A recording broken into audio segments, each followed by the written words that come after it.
Vande Mataram friends. तो ये last video है। इस वीडियो में हम 3 टाइप की कला को देखेंगे जो लेसन में दिखाया गया है, जिसको हम गेटिंग इनसाइट आउटसाइडर आर्ट भी कहा जाता है। So getting insight outsider art, when French painter Jean Dubuffet mooted the concept of art brut in the 1940. Art brut means raw art. तो जब फ्रेंच पेंटर जो है gene डुबुफेट mooted the concept of art brut, यहाँ पे अपना raw material को, विचारों को प्रस्तुत किया था 1940 में। The art of the untrained visionary was of minority interest.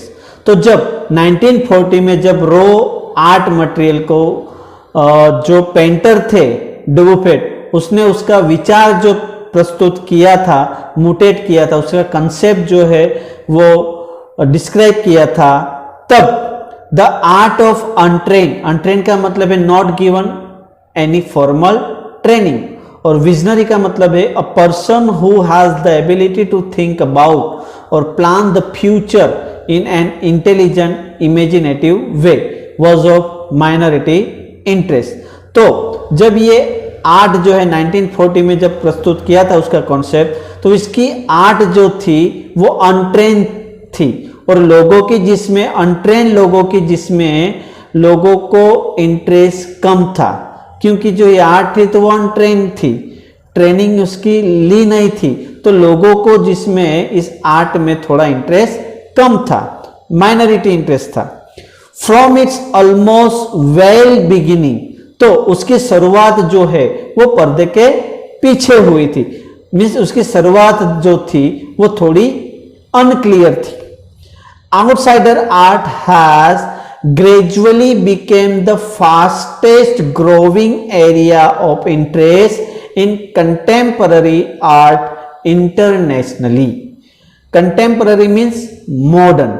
हमने देखा कि भाई बिगिनिंग में जो है उनकी जो शुरुआत थी बिगिनिंग की वो थोड़ी अनक्लियर थी, और आउटसाइडर आर्ट जो है, जो आउटसाइडर आर्ट है जो धीरे धीरे बन चुकी है सबसे तेजी से बनने वाला चित्र, जो आज के modern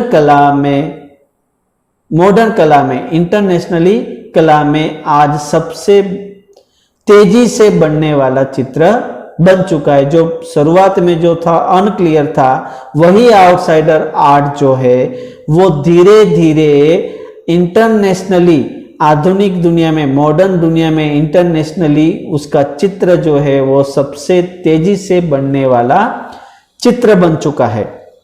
this genre is describe as the art of those who have no right to be artist.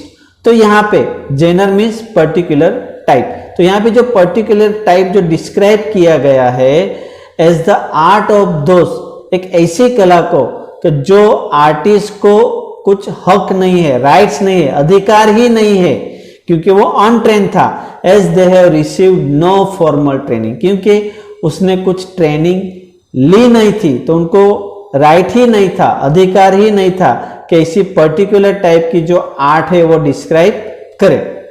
Yet फिर भी शो टैलेंट, उसने जो है टैलेंट दिखाया, and artistic insight mean understanding, और उसने कलात्मक की अंतर्दृष्टि दिखाई। Their works are and stimulating contrast to a lot of mainstream offering. तो यहां पर जो है ये कला आज की मुख्य धारा की कला से बिल्कुल कॉन्ट्रास्ट से विपरीत है। Around the time Dubuffet was propounding his concept, और उस समय के दौरान जो डुबुफेट थे वो उसका कॉन्सेप्ट प्रस्तुत कर रहा था, इंडिया में an untutored genius was creating paradise. तो उस समय के दौरान ये जो आर्टिस्ट था डुबुफेट, पेंटर था डुबुफेट, उसने ये कंसेप्ट जो भारत में प्रस्तुत किया था, क्या प्रस्तुत किया था? अनट्यूटर जीनियस वॉज क्रिएटिंग पैराडाइज। अनट्यूटर, अनट्रेनर, अनप्रतिभाशाली व्यक्ति स्वर्ग की निर्माण कर रहा था। Years ago, the little patch of जंगल, तो काफी साल पहले जंगल का एक पैच, एक टुकड़ा, that he began cleaning to make himself a garden। काफी साल पहले जंगल का जो एक टुकड़ा था उसको साफ करना शुरू कर दिया और एक गार्डन बनाने के लिए इस जंगल के टुकड़े को साफ करना, क्लीन करना शुरू कर दिया। And sculpted means made figures by shaping with stones. तो यहां पर जो है काफी साल पहले जंगल का एक टुकड़ा था, एक हिस्सा था, उसको क्लीन करके गार्डन में रूपांतरित कर दिया। गार्डन बनाने के लिए उसने पूरे जंगल को क्लीन कर दिया और वहां पे पत्थरों के साथ, and recycle material is known to the world today as the rock garden at Chandigarh.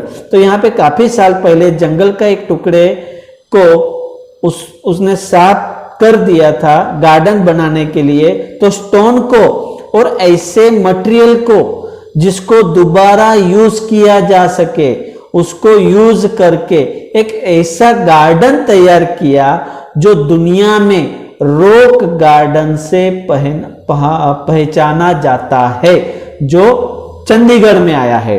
तो यहाँ पे क्या हुआ कि काफी साल पहले जंगल का एक हिस्सा था, उसने नेकचंद ने उस जंगल के हिस्से को, पैच को क्लीन करके गार्डन बना दिया और जो वहां पे जो रॉक था और जो सब जो वहां पे रिसाइकल मटेरियल जो था, मटेरियल का रिसाइकल करके दोबारा यूज करके एक ऐसा रॉक गार्डन बनाया कि जो दुनिया में फेमस हो गया।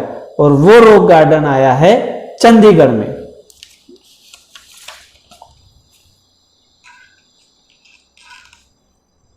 Its 80 years old creator director Nekchand is now held as India's biggest contributor to outsider art। तो जो 80 साल का जो ओल्ड क्रिएटर है, डायरेक्टर है Nekchand, is now held mean describe as a special as India's biggest contributor to outside art. तो जो 80 साल का जो क्रिएटर डायरेक्टर नेकचंद जो है, वो भी हाल में जो दुनिया का सबसे बड़ा सहयोगी जाना जाता है, बिगेस्ट कंट्रीब्यूटर आउटसाइडर आर्ट का जाना जाता है, पहचाना जाता है। The 5th issue of Raw Vision की जो 50th इश्यूज, जो 50वां प्रकाशन है रो विजन का, UK based magazine pioneer in outsider art publication. Outsider का जो आर्ट पब्लिकेशन का मैगजीन का जो पायोनियर बेस है यूके, फीचर्स नेकचंद। वो नेकचंद का लेख जो है उसमें 50वां प्रकाशन मैगजीन में लिखा गया है। एंड इस रॉक गार्डन, और उसके जो रॉक गार्डन जो है जिसको हम मूर्तिकला कहते हैं, women by the waterfall on it's anniversary issue cover. और उसका जो सालाना मैगजीन कवर पर विमेन बाय द वाटरफॉल का जो चित्र था, मूर्तिकला था, रॉक गार्डन का स्कल्पचर था, वो छापा गया है। The notion of art brut or raw art was of works that were in their raw state as regards cultural and artistic influences। ये जो कच्ची कला का नाम जो है उन कृतियों को दिया गया था जिन पर संस्कृति, कलात्मक प्रभाव अभी कच्ची अवस्था में था। Anything and everything from a tin to a sink to a broken down car could be material for a work of art। तो यहाँ पे कुछ भी, कहां से भी, टीन से लेकर सिन तक, जो ब्रोकन डाउन कार थी, सब मटेरियल जो है, जो आर्ट में उसने सब मटेरियल यूज किया। Something Nek Chand has taken to dizzying heights. और ये कहाँ से भी और कुछ भी जो मटेरियल है, जो टूटी फूटी हुई कार जो है उसका मटेरियल वो सब आर्ट में यूज करके नेकचंद जो है वो चकराने वाली ऊंचाई तक पहुंच गया। डिजनिंग हाइट्स, चौंकाने वाली ऊंचाई तक पहुंच गया। किसी ने सोचा भी नहीं था कि इतना फेमस हो जाएगा। रिकॉग्नाइजिंग हिज आर्ट, इस आर्ट को पहचानते हुए as outstanding testimony, testimony means proof, evidence of the difference a single man can make when he lives his dream. तो यहाँ पे रिकॉग्नाइजिंग हिज आर्ट के रिकॉग्नाइजिंग करते हुए ये महान प्रमाण है कि एक व्यक्ति कितना अंतर डाल सकता है जो अपने सपनों को साकार कर सकता है। एक आदमी अगर एक बार ठान ले, जो सपना देखे तो उसको वो साकार कर सकता है। यही एक बेस्ट एग्जाम्पल है।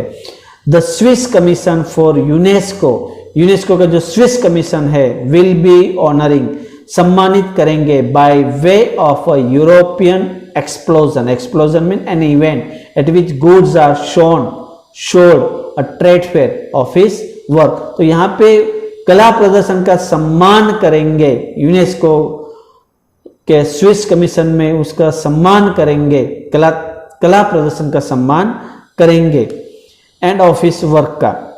The 5 month interactive show, 5 months जो है इंटरेक्टिव शो, जो पारस्परिक मेल झोल का जो शो है, real of Nek Chand, beginning October will be held at leading museum in Switzerland, Belgium, France and Italy।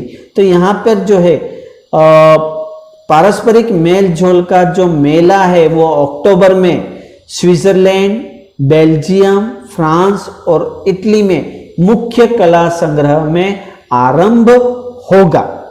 The biggest reward is walking through the garden and seeing people enjoy my creation, Nek Chand says। तो यहाँ पे नेकचंद जो last में कहते हैं कि मेरा सबसे बड़ा इनाम जो है, द बिगेस्ट रिवॉर्ड, मेरा सबसे बड़ा इनाम जो है तब मिलता है जब लोग बाग में घूमते हुए अपने कृतियों का आनंद लेते हैं।